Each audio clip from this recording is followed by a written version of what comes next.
दोस्तों Indian renewable energy development agency limited की बात करें स्टॉक के अंदर आज काफ़ी बड़ी गिरावट देखने को मिल रही है, जबकि दूसरी तरफ काफ़ी बड़ी गुड न्यूज निकल के आ रही है।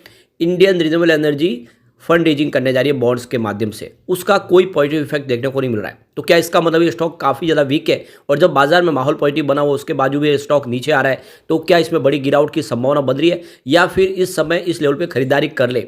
क्या है आगे की रणनीति इरेडा को लेकर, उसको समझने की कोशिश करेंगे इस वीडियो के माध्यम से। और फंडामेंटली कंपनी कितनी मजबूत है। वैसे लगातार लोगों के सवाल निकल के आ रहे हैं कि इसकी वैल्यूएशन बहुत ज़्यादा हाई लग रही है इस समय, क्योंकि सवाल भी है कि 32 का जो आईपीओ दिया गया था वो महीने भर में अगर स्टॉक 100 को क्रॉस किया है तो जो रिटर्न है वो कई गुना है, और ऐसे में लग रहा है कि यहाँ पे गिरावट हो सकती है। लेकिन अब वाकई में इसमें बड़ी गिरावट की संभावना बन रही है। शॉर्ट टर्म इन्वेस्टर इस समय क्या करें, जिनको आईपीओ में शेयर लगे, क्या उनको प्रॉफिट बुक करके निकल जाना चाहिए, और क्या इस समय लॉन्ग टर्म का लेके इसमें निवेश करना चाहिए? क्या आने वाले समय ये स्टॉक वैसा ही शानदार रिटर्न दे सकता है जैसा इससे पहले आईआरसीटीसी ने दिया था जब आईपीओ लिस्टिंग के बाद ज़बरदस्त दौड़ा था? तो इन सारी बातों को समझने की कोशिश करेंगे इस वीडियो के माध्यम से।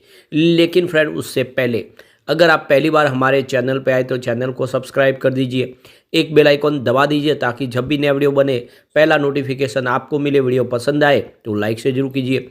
चलो फ्रेंड्स, वीडियो स्टार्ट करते हैं। मैं हूँ आपका दोस्त एस बी दवे और हमारे अपने चैनल ऑनलाइन कमाई में आपका बहुत बहुत स्वागत है।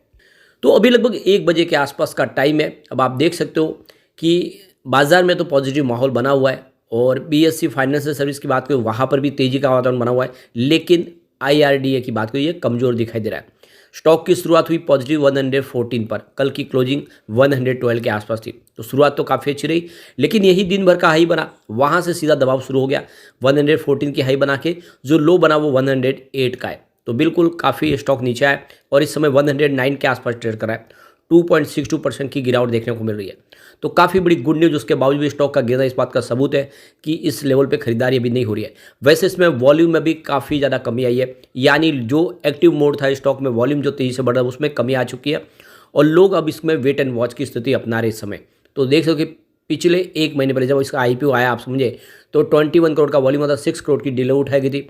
1 वीक पहले इसका 17 करोड़ का वॉल्यूम था, 5 करोड़ की डिले उठाई गई थी, जो लगातार गिरते हुए कल 6 करोड़ का वॉल्यूम हुआ, 2 करोड़ की डिले उठाई गई, और आज जो देखे तो लगभग 12 बजे के आसपास 3 करोड़ का ही वॉल्यूम हुआ, यानी वॉल्यूम लगातार कम हो रहा है। इसका मतलब जो बड़े फंड हाउस है इस समय खरीदारी इस लेवल पे नहीं करे और नहीं उनकी तरफ से कोई बड़ी बिकवाली हो रही है। अब यहाँ पे इसकी परफॉर्मेंस देखें तो 32 में कंपनी ने आईपीओ दिया था और यह 123 का हाई बना चुका है। तो देख सकते हो कि लिस्टिंग हुई 50 रुपये के आसपास, वहाँ से जो दौड़ लगाई वो भी ज़बरदस्त है। यानी जिनको आईपीओ में शेयर नहीं लगे थे उन्होंने बाजार से खरीदे, उन्होंने भी मोटा माल कमाया, इसमें उनके पैसे डबल हुए। और ऐसे में इसीलिए बड़े फंड हाउस की यहाँ पे कभी भी बिकवाली बड़ी आ सकती है। वैसे ये स्टॉक जो है काफ़ी मजबूत है, अगर आप इसको लॉन्ग टर्म के लिए होल्ड कर लेते हो तो आपको डरने की कोई बात नहीं है, इसका फ्यूचर बहुत ज़्यादा ब्राइट है। अब यहाँ पे इसके प्रदर्शन को देखें तो 13 दिसंबर को स्टॉक 112 के आसपास था, जहाँ पे 10% की शानदार तेजी बनी। बात करें 14 दिसंबर की तो स्टॉक आ गया सीधा 120 के आसपास, जहाँ पे 7.4% की ज़बरदस्त तेजी बनी, यानी 2 ट्रेडिंग सेशन में ही लगभग 17-18% की शानदार तेजी। लेकिन फिर 15 दिसंबर को यहाँ पे लग गया लोअर सर्किट, 108 के आसपास स्टॉक आया 10% के लोअर सर्किट के साथ में। 18 दिसंबर को स्टॉक फिर से थोड़ा रिकवर हुआ, क्लोजिंग 110 के आसपास, जहाँ पे 2.3% की तेजी बनी। और 19 दिसंबर को कल देख सकते हो कि 112 के आसपास स्टॉक आया, जहाँ पे 1.5% की तेजी बनी। लेकिन आज स्टॉक में फिर से गिरावट हो गई और आप देख सकते हो स्टॉक फिर से आज 108 का लो बना है। इसका मतलब यह है कि स्टॉक ऊपर जाने की संभावना भी फिलहाल नहीं दिख रही है, स्टॉक में बहुत ज़्यादा दबाव दिखाई दे रहा है। तो एक तरफ तो देख सकते हो कि कंपनी फंड रेज करने जा रही है बॉन्ड्स के माध्यम से, और इस बड़ी खबर का भी यहाँ पे असर पॉजिटिव देखने को नहीं मिल रहा है। इस समय जो मार्केट कैप है वो गिर के कंपनी का 29,697 करोड़ के आसपास, जो 30,000 करोड़ के ऊपर था। तो देख सकते हो कि मार्केट कैप कंपनी का नीचे आया। तो यहाँ जो बड़ी अपडेट निकल के आ रही है, Indian renewable energy development agency जो एक एनबीएफसी है, वह अनसिक्योर्ड और रिडीमेबल नॉन कन्वर्टेबल बॉन्ड्स के माध्यम से फंड रेज करने जा रहे हैं। करीब 500 करोड़ रुपये की फंड रेज करेगी, और इस खबर के बाद भी यहाँ पे माहौल जो है वो पॉजिटिव नहीं बना, बल्कि शेयर के अंदर गिरावट हुई। तो यहाँ पे देख दो कि इरेडा 500 करोड़ रुपीज़ की यहाँ पे बेस इशू के ऊपर बॉन्ड्स जारी करेगी। इसके अलावा 1500 करोड़ है ग्रीन शू ऑप्शन के माध्यम से फंड रेज करने की यहाँ पे अनाउंसमेंट हुई है। तो ये जो बॉन्ड्स जारी किए जा रहे हैं ये 10 साल के लिए है। इसकी जो मैच्योरिटी पीरियड होगा वो दिसंबर 22, 2033 में होगा। तो यहाँ पे कंपनी करीब 26,000 करोड़ का फंड रेज करेंगे फाइनेंशियल 2023-24 के दौरान, और इसकी बोर्ड की तरफ से इसकी अप्रूवल मिल चुकी है। जो मीटिंग हुई थी 25 अप्रैल 2023 को, इसमें यह फैसला लिया गया है कि आने वाले इसमें ग्रीन एनर्जी सेक्टर में सरकार जिस तरह के बारे में अनाउंसमेंट करी है, बहुत ज़्यादा फंड की जरूरत पड़ेगी। Company wind energy, solar energy और दूसरे ग्रीन एनर्जी के जो भी सोर्सेज है उसके ऊपर फंड प्रोवाइड करती है। यह एकमात्र इकलौती कंपनी जो ग्रीन एनर्जी को फंड प्रोवाइड करने का काम करती है, और इसीलिए इस समय कंपनी एक काफ़ी बड़ा फंड रेज करने की ऑलरेडी अप्रूवल उनके बोर्ड की तरफ से मिल चुकी है। तो ये जो बोर्ड मीटिंग हुई, इसकी जानकारी देखो 19 अप्रैल 2023 को एक्सचेंज को दी गई थी।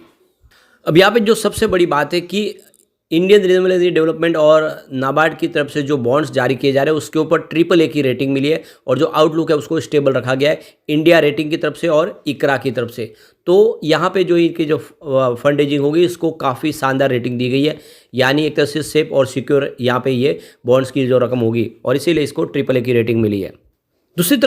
दूसरी यहाँ पे जो बड़ी अपडेट यह है कि national repowering and life extension policy लाई गई विंड पावर एनर्जी के लिए 2023 के लिए, जिसमें जितनी जो पुरानी विंड टर्बाइंस है उसको रिप्लेस करना है, या फिर उसमें जो भी पार्ट्स डैमेज है उसको बदलना है और उसकी लाइफ साइकिल को बढ़ाना है। उसके अलावा उसकी जो कैपेसिटी है उसको बढ़ाना है, यानी उसको लेटेस्ट टेक्नोलॉजी से लेस करना है, जिसमें आप देखें तो गियर बॉक्स, ब्लेड्स, जनरेटर्स वगैरह जो भी बदलना है वो बदल के उसको तैयार करना है। उसके लिए काफ़ी बड़ा खर्च होने वाला है, करोड़ों रुपए का खर्च होगा, और ऐसे में आने वाले समय इसका IRDA का रोल बढ़ता हुआ ये दिखाई देगा, क्योंकि यह कंपनी है जो ग्रीन एनर्जी सेक्टर को फंड प्रोवाइड करती है। तो कुल मिला के आने वाले समय बहुत सारी पॉजिटिव संभावना बन सकती है, और ऐसे में ये स्टॉक कमाल कर सकता है। यानी आने वाले समय अगर आप इसको 5 साल 10 साल दे सकते हो तो ये आपको 500 का टारगेट दिखा सकता है। लेकिन इस समय स्टॉक दबाव में है, और शॉर्ट टर्म अगर इन्वेस्टमेंट करें तो बिल्कुल इस समय ना करें, क्योंकि अभी इसमें और गिरावट की संभावना बन सकती है। और जो शॉर्ट टर्म इन्वेस्टर जिनको अच्छा प्रॉफिट मिल रहा तो कम से कम आधा प्रॉफिट बुक कर सकते हैं, आधे पैसे आप चाहे तो इन्वेस्टमेंट में के तौर पे रख सकते हैं। लेकिन अभी फिलहाल दबाव में स्टॉक दिखाई दे रहा है। वैसे इसका प्रदर्शन काफ़ी अच्छा है, आप ये देख सकते हो कि इसका बिजनेस लगातार बढ़ रहा है। सबसे पहले अगर हम इसके यहाँ पे रेवेन्यू की बात करें तो दिसंबर 2022 में जहाँ पे 100 करोड़ के आसपास था, जो लगातार बढ़ते हुए सितंबर 2023 में 109 करोड़ के आसपास पहुंचा। तो ये बहुत अच्छी बात है, अपना रेवेन्यू लगातार कंपनी बढ़ा रही है। ऑपरेटिंग प्रॉफिट है तो वहाँ पर भी वृद्धि हुई है दिसंबर 2022 में, जहाँ पे 83 करोड़ के आसपास था, जो सितंबर 2023 में बढ़ के करीब 92 करोड़ तक पहुँच गया है। और यहाँ पे अगर हम बात करें इसके net profit quarter on quarter basis पे, तो देख सकते हो कि दिसंबर 2022 में जहाँ पे 71 करोड़ के आसपास था, जो सितंबर 2023 में 83 करोड़ के आसपास है। कुल मिला के प्रदर्शन बहुत अच्छा है। वैसे इसकी रेटिंग भी काफ़ी अच्छी है, मास्टर रेटिंग 5 स्टार में से 3 स्टार की रेटिंग है। EPS सिस्टम किसकी काफ़ी अच्छी है, 5 स्टार में से 4 स्टार की रेटिंग निकल के आ रही है। बायर डिमांड के मामले में देखें तो 5 स्टार में से 5 स्टार की रेटिंग है। प्राइस स्ट्रेंथ इसकी वीक जरूर है इस समय, 5 स्टार में से मात्र 2 स्टार की रेटिंग है, लेकिन ग्रुप रैंक के मामले में 5 स्टार में से 5 स्टार की रेटिंग है। कुल मिला के इसकी रेटिंग बहुत ही ज़बरदस्त है। एक बार पिवट लेवल को चेक कर लेते हैं, तो यहाँ से अगर गिरावट हो जाती है तो 110 का पहला सपोर्ट है, ये सपोर्ट ऑलरेडी टूट चुका है। सेकंड सपोर्ट 108 का है, इस सपोर्ट तक भी स्टॉक गया। अब तीसरा सपोर्ट जो मिलेगा वो 105 का है। अगर इसके ऊपर बना रहा तो फिर तेजी बनने की संभावना होगी, और अगर इससे भी नीचे चला गया तो फिर 100 से नीचे जा सकता है, फिर बड़ी गिरावट की संभावना बन सकती है। पॉजिटिव माहौल बना तो 115 का फर्स्ट रेजिस्टेंस है, इसको पार किया तो स्टॉक आपको 118 तक जाता हुआ दिखा देगा, और एक बार 118 हो गया तो फिर 120 तक भी जा सकता है। तो अभी हमें वेट करना होगा, अभी बहुत समय तक स्टॉक आपको कंसोलिडेट होता हुआ दिखाई देगा। फिलहाल दबाव में ही है, और इसीलिए आपको इसका नज़रिया सिर्फ लॉन्ग टर्म का लेकर निवेश के बारे में सोचिए। लेकिन फ्रेंड, कोई भी इन्वेस्टमेंट करने से पहले अपने फाइनेंशियल एडवाइजर से बारे ले ले, या अपना खुद का रिसर्च करें, क्योंकि मैंने वीडियो आपके एजुकेशनल पर्पज़ के लिए ही बनाया। वीडियो पसंद आए तो लाइक शेयर जरूर कीजिए और चैनल को सब्सक्राइब कर दीजिए। Thank you friend.